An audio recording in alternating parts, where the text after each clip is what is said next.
भारत और नेपाल के रिश्ते बेहद खास हैं और शायद यही वजह है कि नेपाल के प्रधानमंत्री बनने के बाद पुष्पकमल दहल प्रचंड ने फैसला किया कि वो सबसे पहली विदेश यात्रा भारत की ही करेंगे।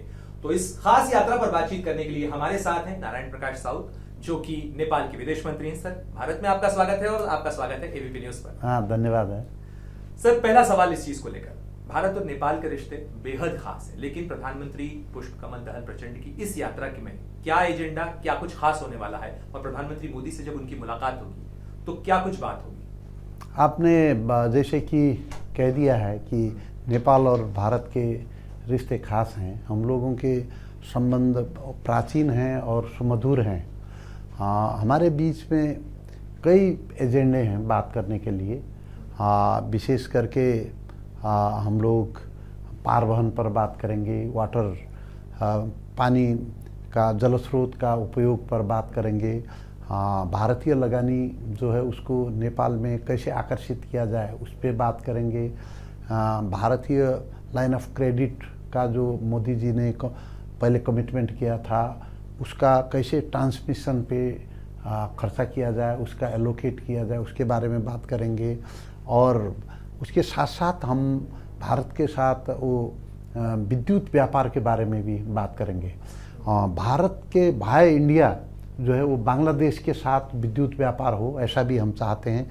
प्राइम मिनिस्टर के विजिट में विद्युत के संबंध में काफ़ी एजेंडे हैं।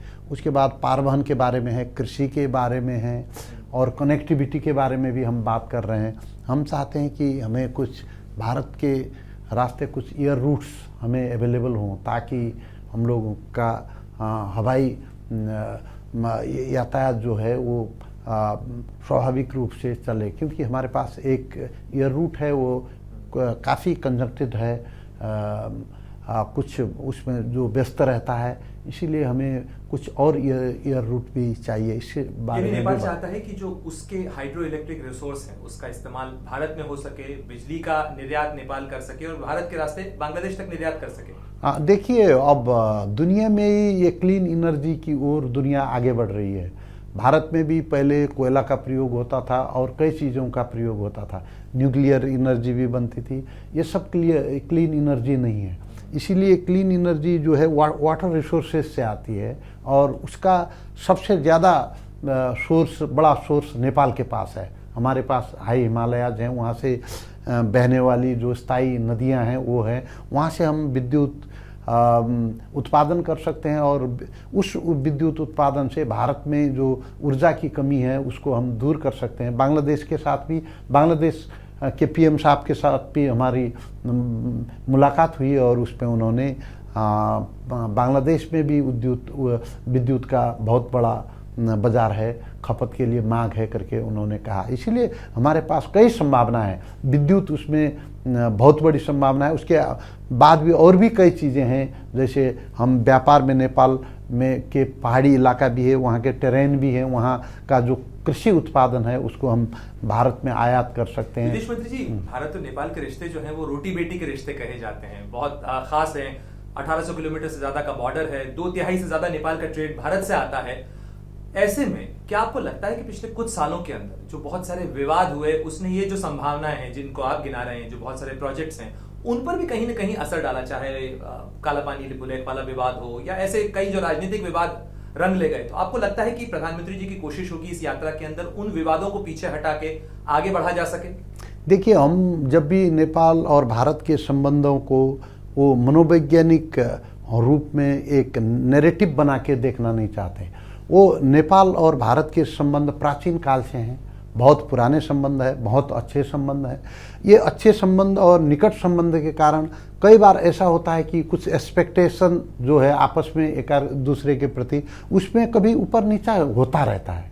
इसलिए हम चाहते हैं कि हमारा जो है हमारे बीच में जो विवाद हैं उस पर, जैसे सीमा का विवाद है तो उसका भी हम समाधान चाहते हैं। वो बातचीत के जरिए, कूटनीतिक पहल के जरिए उसका समाधान किया जाएगा। उसके साथ साथ उसकी वजह से या किसी और चीज़ के वजह से वो बातचीत हो रही है, वो आगे बढ़ेगा, उसका समाधान निकलेगा। लेकिन इसके साथ साथ ही हमारा जो आर्थिक विकास का विकास में साझेदारी का जो हमारा अभियान है वो भी आगे बढ़ता रहना चाहिए, ताकि विकास की साझेदारी में हम आगे बढ़ेंगे तो और छोटे मोटे और या बड़े भी हों तो जो एजेंडे जो सहमति के लिए आगे आने हैं उनमें भी सहमति के लिए दबाव बढ़ेगा, दबाव बनेगा।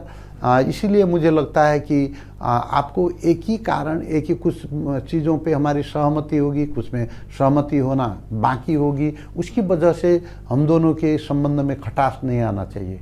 और दोनों प्रधानमंत्री हाईएस्ट लेवल पर मुलाकात कर रहे हैं, बातचीत हो रही है और मुझे पूरा विश्वास है कि कम से कम जो मनोवैज्ञानिक खाई हैं वो इससे दूर होगी। हम लोगों के रिश्ते करीब हैं और करीब आएंगे और नेपाल और भारत के बीच में जितने भी गतिरोध बने हुए हैं, कभी कभी गतिरोध बन जाते हैं, उनको दूर करने में इस भ्रमण से बहुत बड़ा सहयोग होगा। प्रचंड साहब तीसरी बार नेपाल के प्रधानमंत्री बने हैं और इससे पहले भी वो भारत आए हैं, लेकिन पिछली बार उनकी जो पहली विदेश यात्रा थी वो चीन की थी, इस बार उनकी पहली विदेश यात्रा भारत की है। तो क्या माना जाए कि नेपाल ने अपनी प्राथमिकता या रिश्तों में जो तरजीह है वो साफ की है इस विजिट के जरिए? देखिए, आप हमें ये दोनों देशों के बीच में किसी पड़ोस के बीच में तुलना की स्थिति में लाके ये कॉम्प्लिकेटेड स्थिति मत बनाइए। मैं आपसे खास बात ये कहना चाहता हूँ कि भारत के साथ हमारे पॉलिटिकल सांस्कृतिक, हम एक ही राजनीतिक पद्धति पे, प्रजातंत्र पे, लोकतंत्र में विश्वास करते हैं। हमारा सांस्कृतिक संबंध बहुत गहरा है। हमारे यहाँ से बहने वाली नदी जो है भारत होके वो समुद्र पे जाती है।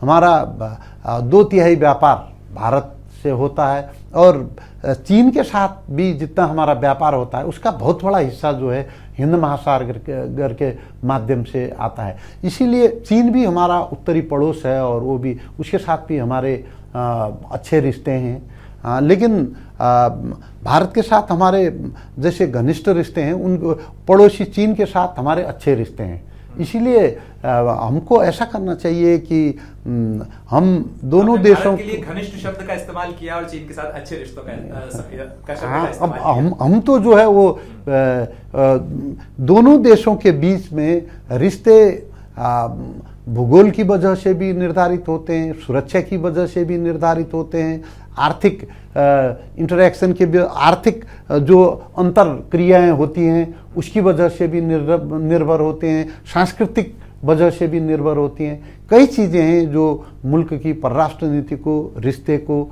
जो है निर्धारित करती हैं। हम चाहते हैं कि भारत और नेपाल के रिश्ते में कोई कहीं कमी कमजोरी है भी तो वो दूर हो और हमारे रिश्ते जैसे पहले से अच्छे आ रहे हैं वो आगे बढ़ें। कोरोना के बाद से छोटे देश जो है वो आर्थिक संकट के दौर से गुजर रहे हैं। बहुत सारी आर्थिक चुनौतियां हैं, खासतौर पर नेपाल के सामने भी है, श्रीलंका का अनुभव भी नेपाल के सामने है। इस विजिट में नेपाल की कोशिश भारत से किस तरीके की आर्थिक संभावनाओं की होगी या किस तरीके की मदद की होगी, क्योंकि ग्रांट को लेकर भी आप कई बार बात करते रहे हैं। भारत हमारा मित्र राष्ट्र है और बहुत पहले से हमें सहयोग करता आ रहा है।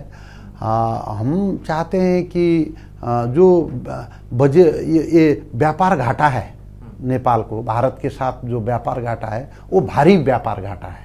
इसीलिए जो नेपाल में प्रोडक्शन होने वाली जो भी कृषि वस्तुएं हैं उनको भारत में रेसिप्रोकल बेसिस पे नहीं, नॉन रेसिप्रोकल बेसिस पे भारत में उनको आने देना चाहिए। और कुछ चीज़ें हैं जैसे जूट हुआ और कुछ ऐसे ही बहुत कम हमारे यहाँ से निर्यात हो रहा है, उसको भारत को देखना चाहिए कि उसको कुछ नेपाल को सहूलियत मिले, इससे हमारा व्यापार घाटा जो है वो रिकवर होगा। वैसे भी हमारे कई किस्म के संबंध हैं भारत के साथ और भारत की अर्थव्यवस्था भी बड़ी है। बहुत बड़ा संबंध जो है वो सीमा से जुड़ा हुआ है और भारत और नेपाल में भी सीमा साझा करते हैं। लेकिन हाल के दिनों के अंदर जो डेमोग्राफिक चेंज है उसको लेकर नेपाल में भी चिंताएं हुई हैं। जो रोहिंग्या आए हैं नेपाल के अंदर, वो तराई के इलाके में बसे हैं, इसको लेकर भारत में भी चिंता है। तो नेपाल इन चिंताओं को दूर करने के लिए आप अपने यहाँ पे क्या कर रहे हैं, भारत सरकार के साथ क्या बात कर रहे हैं? मैं एक बात आपके माध्यम से स्पष्ट कर देना चाहता हूँ कि नेपाल अपनी भूमि को किसी भी देश के सुरक्षा के लिए दुरुपयोग होने कभी भी नहीं देगा। हम चाहते हैं कि हमारा चाहे दक्षिण का पड़ोस हो या उत्तर का पड़ोस हो, उसका आंतरिक मामले में हम लोग अपनी भूमि को प्रयोग नहीं होने देंगे। किसी भी किस्म का कोई खतरा अगर हो, आप लोग कहें, भारत सरकार कहे, तो उसको पूरी तरह से हम लोग नियंत्रण करेंगे। हम लोग ऐसी परिस्थिति है कि नेपाल से होकर कोई बड़ा घटना जो है वो पहले एक विमान हादसा हुआ था, उसके बाद नहीं हुआ है। हम लोग पूरी तरह से रेगुलेट कर रहे हैं। एक आखिरी सवाल विदेश मंत्री जी मेरा, कि पशुपतिनाथ की नगरी काठमांडू से प्रधानमंत्री जी आए हैं और उज्जैन में महाकाल के दर्शन करेंगे। ये भारत और नेपाल के रिश्तों के बारे में क्या खास बताता है? और ऐसा वामपंथी पृष्ठभूमि से आए प्रचंड साहब महाकाल मंदिर में दर्शन करने के लिए जा रहे हैं, इसको भी बड़ा खास माना जा रहा है। अब महाकाल मंदिर देखिए आस्था का प्रतीक है, और पशुपतिनाथ के बारे में भी आप खुद जानकार हैं। ये महान जगह हैं हमारे लिए, ये पूजनीय तीर्थस्थल हैं। यहाँ आना, यहाँ जाना, ये हम सभी लोगों के लिए सौभाग्य की बात है। मुझे लगता है कि हम लोग इसी रूप में इस चीज़ को देखते हैं। मैं इसी रूप में इस चीज़ को देखता हूँ। हमसे बातचीत करने के लिए, समय निकालने के लिए बहुत बहुत शुक्रिया। और एबीपी न्यूज़ हम देखते रहते हैं। आपने बातचीत के लिए हमें अवसर दिया और भारतीय जनता आपके श्रोताओं के साथ पहुंचने का अवसर दिया और अपने देश के बारे में बताने का अवसर दिया। आपको भी धन्यवाद है। धन्यवाद, और आपकी यात्रा भी सफल हो और भारत और नेपाल के रिश्ते भी जो हैं वो और मजबूत हो, क्योंकि एबीपी न्यूज़ पर ही सबसे पहले प्रेसिडेंट साहब ने कहा था कि वो भारत के दौरे पर आएंगे। ठीक है, धन्यवाद। वो आ गए हैं और इस यात्रा को सफल करने के लिए दोनों देश के जनस्तर पर जो है इसके लिए प्रयत्न करना पड़ेगा। आपको बहुत बहुत धन्यवाद है।